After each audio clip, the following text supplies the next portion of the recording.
Audio Jungle.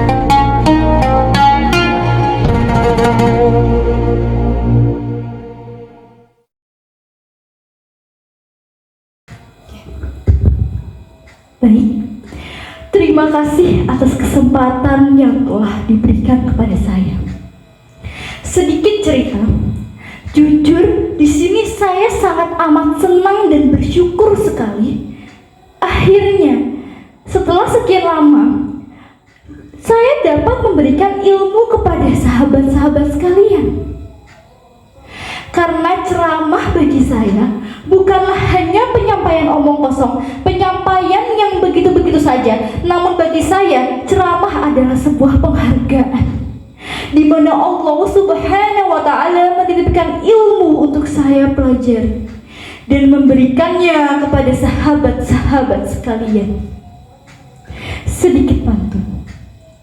Pohon sukun di tengah taman indah jangan dihancurkan. Assalamualaikum teman-teman, salam kenal aku ucapkan. Perkenalkan, nama saya Ustazah Helena, akan menyampaikan materi mengenai membangun akhlak mulia dalam era digital dan menyinggung gaya bersosial media zaman sekarang. Haji sulap jual gergaji, yang jauh salam mudah-mudahan cepat naik haji, amin Allahumma amin. Assalamualaikum warahmatullahi wabarakatuh. Bismillahirrahmanirrahim. Alhamdulillahirabbil alamin. Wassalatu wassalamu ala asyrafil anbiya'i wal mursalin Sayyidina Muhammadin wa ala alihi wa asbihi ajma'in, amma ba'du. Alhamdulillahi rabbil alamin. Dengan izin Allah kita bisa berkumpul di masjid ini. Mudah-mudahan berkumpulnya kita di sini merupakan amal soleh, sehingga kita bertawassul dengan amal soleh tersebut. Dan alhamdulillahirrahmanirrahim, dari sekian hamba Allah yang beraktivitas hari ini, detik ini, ternyata sahabat-sahabat sekalianlah yang terpilih oleh Allah untuk bisa diringankan langkahnya, dilembutkan hatinya, hadir di sini untuk mempelajari sebagian dari tuntutan agama kita. Alhamdulillah. Semoga yang hadir saat ini mendapatkan karunia Allah seperti yang dijanjikan oleh Rasulullah SAW, sehingga keluar dari sini insya Allah mendapatkan petunjuk dan kebaikan dari Allah Subhanahu wa Ta'ala. Amin ya rabbal alamin. Pertama-tama, marilah kita panjatkan puja dan puji kehadirat Allah Subhanahu wa Ta'ala yang mana telah mempertemukan kita di siang hari ini dengan keadaan sehat walafiat. Alhamdulillah. Sahabat-sahabat tercinta sekalian, kenikmatan yang diberikan kepada Allah Subhanahu wa Ta'ala kepada manusia adalah kemampuan berbicara. Seiring dengan perkembangan zaman, kemampuan ini pun berubah menjadi berbagai macam fungsi, baik secara lisan maupun tulisan. Memandang begitu pentingnya alat komunikasi, maka Islam memberikan perhatian khusus kepada kemaslahatan umatnya. Terlebih di zaman sekarang, manusia berada di kondisi yang sangat rawan. Sebab salah berbicara sedikit pun sudah sangat fatal akibatnya. Karena salah satu karakteristik interaksi melalui media sosial digital adalah bahwa segala ujaran, tulisan, tayangan yang sudah diunggah akan terus ada dalam rekaman dunia maya.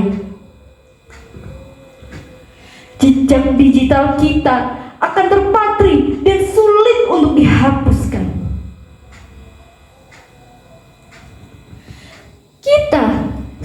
menikmati kemudahan, kecepatan, dan kenyamanan yang disuguhkan oleh dunia digital dalam hidup kita.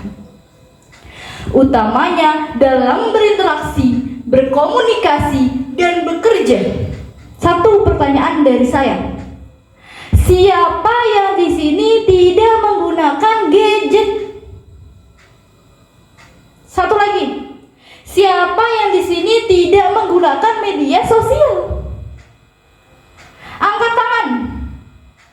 Jawabannya tidak ada. Setidak-tidaknya pasti dalam kehidupan sehari-hari kita itu menggunakan alat komunikasi berupa WhatsApp, BBM, atau semacamnya. Sedangkan pada zaman dahulu itu untuk bertemu dengan orang lain atau ada suatu perkumpulan, maka mereka harus bersusah payah untuk berangkat menuju tujuannya tersebut. Namun sekarang zaman sudah berbeda, di mana kita tidak perlu datang jauh-jauh, tidak perlu beranjak dari kasur, karena semuanya ada di gadget. Menggunakan Google Meet, menggunakan Zoom, semua sudah teratasi. Pertemuan RT, pertemuan keluarga, semuanya bisa menggunakan sosial media. Tetapi pada saat yang sama, media sosial juga berdampak perluasan keretakan persahabatan, perundungan, bahkan pembunuhan karakter pada banyak orang di dunia digital yang berdampak luas dan sangat mendalam. Lalu, bagaimana kita menyikapi kemajuan dunia digital ini agar kita dapat memanfaatkannya untuk melipat gandakan kebaikan? Atau paling tidak meminimalisir efek negatif dari interaksi kita di dunia digital. Untuk ini, kiranya kita perlu meneguhkan kembali niat-niat kita dalam memanfaatkan kemudahan dan kecepatan yang disodorkan oleh dunia digital. Jangan sampai kita terbuai dalam logika algoritma dunia digital yang membuat citra dan diri kita menjadi pribadi yang buruk dan menyebarkan keburukan. Yang pertama, pedoman berinteraksi. Pedoman nilai dan akhlak Islam yang terkandung di dalam Al-Quran dan ajaran Rasulullah SAW harus selalu menjadi acuan kita dalam berinteraksi dan berselancar di dunia digital.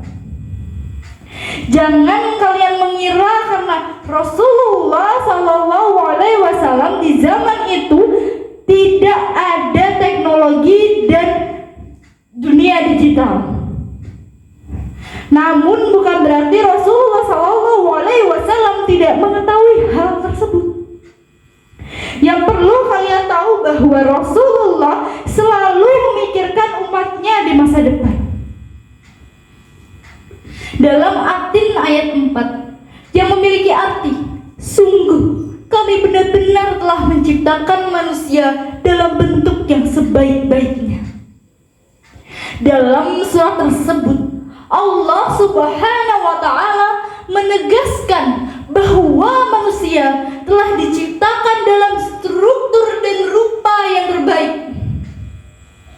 Kita punya akal, kita punya tubuh yang sempurna, bisa berbicara, bisa berjalan, bahkan berlari. Dengan segenap anugerah itu, manusia dapat membangun peradaban, di antaranya dengan menciptakan teknologi-teknologi canggih. Dengan akal itu, semestinya kitalah yang menjadi pengendali teknologi, bukan teknologi yang mengendalikan kita. Adapun seorang pakar dunia digital yang bernama bernama Dr. Yu Yung Park pernah menyatakan bahwa teknologi digital itu ibarat kuda. Manusia tidak akan dapat berkompetisi dengan kecepatan larinya kuda. Tetapi dengan akal budinya, manusia dapat mengendalikan dan mengendarai kuda yang berlari kencang. Dengan akal budinya, manusia juga dapat menentukan pilihan untuk apa dan bagaimana ia berselancar di dunia digital. Ada banyak sekali fitur dunia digital yang dapat kita manfaatkan. Semuanya bisa merasakan. Pada media sosial itu pula lah kita menemukan berbagai konten dan fitur yang sangat canggih, sehingga sangat amat membantu kehidupan kita. Namun tidak sedikit fitur dan konten media sosial yang menjerumuskan kita ke dalam hal-hal keburukan. Tidak sedikit orang dalam konten media sosial demi mendapatkan sepeser ruang, mereka merelakan dirinya untuk dipertontonkan oleh orang yang bukan mahramnya, di mana mereka membuka aurat, di mana urat madlunya sudah putus, hanya sekedar untuk mendapatkan kemewahan dunia. Oleh sebab itu, dalam menggunakan media sosial, kita harus mengedepankan etika bersosial media. Hal ini berarti kita harus selalu mengingatkan diri untuk berperilaku sopan dan santun. Sopan bukan berarti kita harus berlutut setiap saat kepada orang tua. Dalam sederhananya, pertama, berbicara dengan nada yang rendah kepada orang yang lebih tua. Allah Subhanahu wa Ta'ala berpesan kepada Nabi Musa dan Harun, maka berbicaralah kamu berdua kepadanya, Fir'aun, dengan kata-kata yang lemah lembut. Mudah-mudahan ia menjadi sadar atau takut. Quran Surat Tofa ayat 44. Ibnu Katsir ketika mengomentari ayat ini berkata, ada pelajaran yang sangat berharga dapat dipetik dari ayat di atas, yaitu bahwa Fir'aun yang terkenal keangkuhan dan kesombongannya itu, sementara Musa alaihi salam sebaik-baik manusia pilihan Allah Subhanahu wa Ta'ala saat itu, namun demikian Allah memerintahkannya untuk tidak berbicara dengan Fir'aun kecuali dengan perkataan yang santun dan lemah lembut. Kedua, menghormati dan menghargai pendapat orang lain. Dalam era digital, media sosial menjadi platform untuk berbagi pendapat dan pandangan. Dalam bersosial media, penting bagi kita untuk menghormati pendapat orang lain, meskipun pendapat tersebut tidak kita setujui. Tentu, menghargai pendapat dan menjaga kesopanan dalam berdiskusi akan membantu membangun lingkungan sosial yang harmonis dalam dunia maya. Namun nyatanya, saya masih melihat banyak sekali zaman sekarang netizen Indonesia yang berkomentar buruk dan tidak beretika. Mereka mengutarakan pendapatnya secara belak-belakan tanpa dipikir ulang. Yang ketiga, hindari menyebarkan informasi yang belum diverifikasi kebenarannya. Dalam bermedia sosial, kita harus memiliki etika untuk tidak mengikuti apa-apa yang tidak kita dengar, tidak kita lihat, maupun yang tidak sesuai dengan fakta yang ada. Kita dilarang berbuat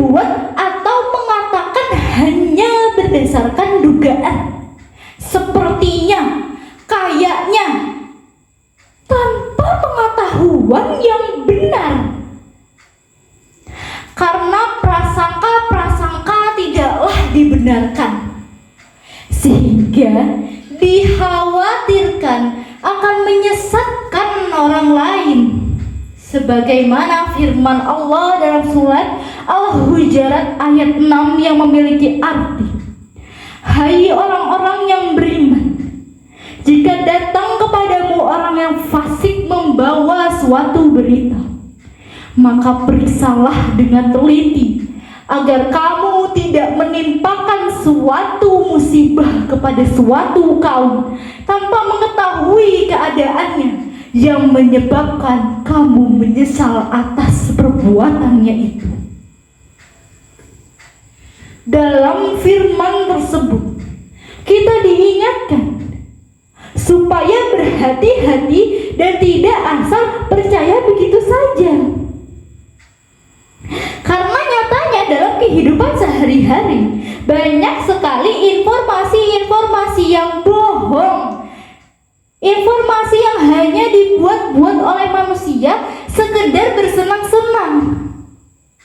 Karena kita tidak punya wawasan yang lebih terkait berita tersebut, akhirnya kita terima dan akhirnya kita laksanakan. Tentu jika itu adalah perbuatan yang salah, maka akan menimbulkan keburukan. Tentu hal tersebut harus kita hindari untuk kebahagiaan dunia dan akhirat.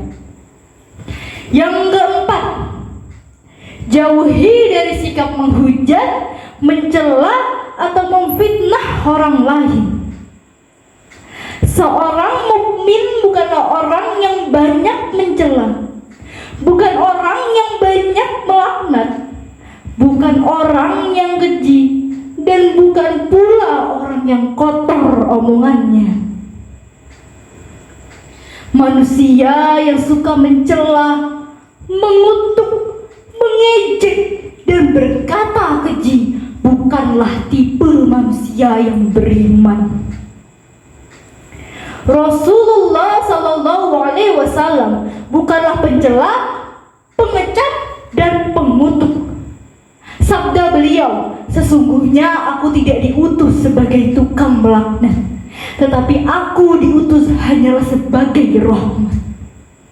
Beliau pun bersabda, mencaci maki seorang muslim adalah suatu kefasikan. Dalam riwayat lain disebutkan, dua orang yang saling memaki adalah seperti dua setan yang saling menjatuhkan dan mendustakan lawannya. Justru sebagai muslim, kita diajarkan untuk mengutamakan kebaikan dan membawa manfaat bagi orang lain. Oleh karena itu, mari selalu berbicara dengan kata-kata yang baik, menghindari konflik dan perdebatan yang tidak membangun. Seringkali media sosial menjadi tempat untuk perdebatan sengit dan penghujatan. Dalam kehidupan bersosial media, kita sebaiknya menghindari terjebak dalam sikap saling menyerang dan mencela. Sebaliknya, kita harus berusaha untuk membangun diskusi yang sehat dan konstruktif dengan saling menghormati dan menghargai pendapat orang lain. Selain itu, penting bagi kita untuk membangun kesadaran diri dalam menggunakan media sosial dan juga teknologi. Jangan biarkan diri kita terjebak dalam kecanduan media sosial yang dapat menghabiskan waktu. Gunakanlah media sosial dengan bijak untuk memperoleh pengetahuan, berbagi informasi yang bermanfaat, dan membangun hubungan yang baik dengan sesama. Yang terakhir, menjadi sumber inspirasi dan motivasi, media sosial dapat menjadi platform yang kuat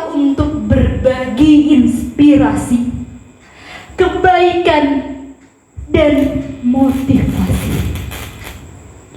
Dalam kehidupan bersosial media, kita dapat berperan sebagai sumber inspirasi bagi orang lain dengan membagikan konten yang mendukung nilai-nilai positif, memberikan motivasi, atau berbagi pengalaman yang bermanfaat.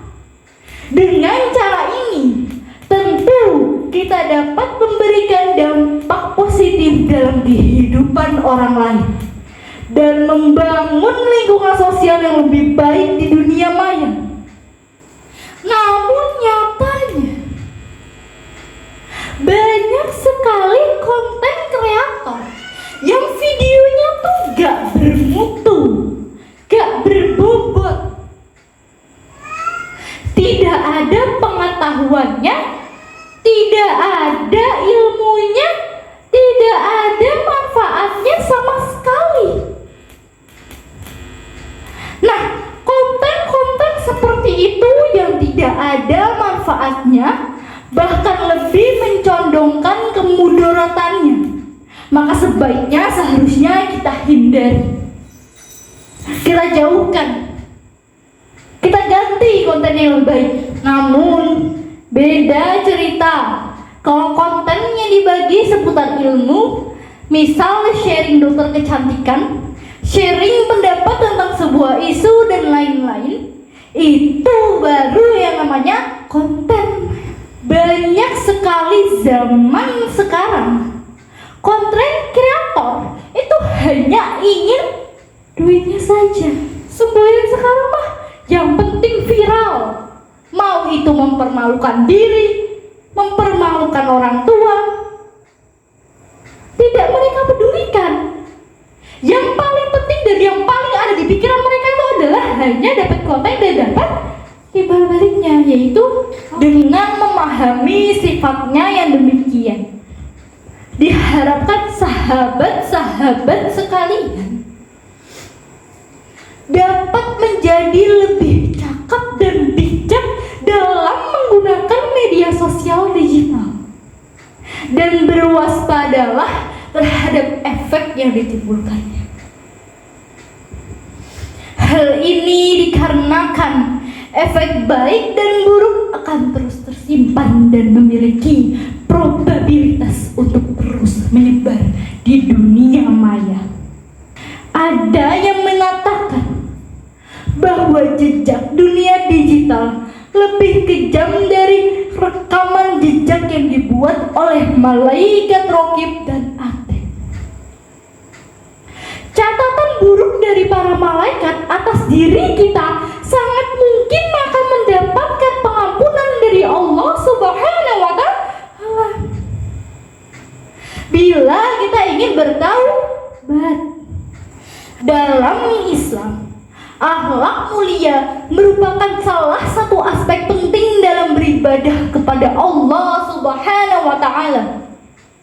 Memiliki akhlak yang baik adalah cermin dari keimanan yang kuat dan kesucian hati. Oleh karena itu, baik dalam era digital maupun dalam kehidupan sehari-hari, mari kita selalu berupaya untuk membangun akhlak yang mulia, mengedepankan etika bersosial media, serta berlaku baik dan jujur dalam setiap tindakan kita. Dengan demikian, kita akan menjadi contoh yang baik bagi orang lain dan memberikan kontribusi positif dalam masyarakat. Baik, demikianlah beberapa hal yang dapat saya sampaikan.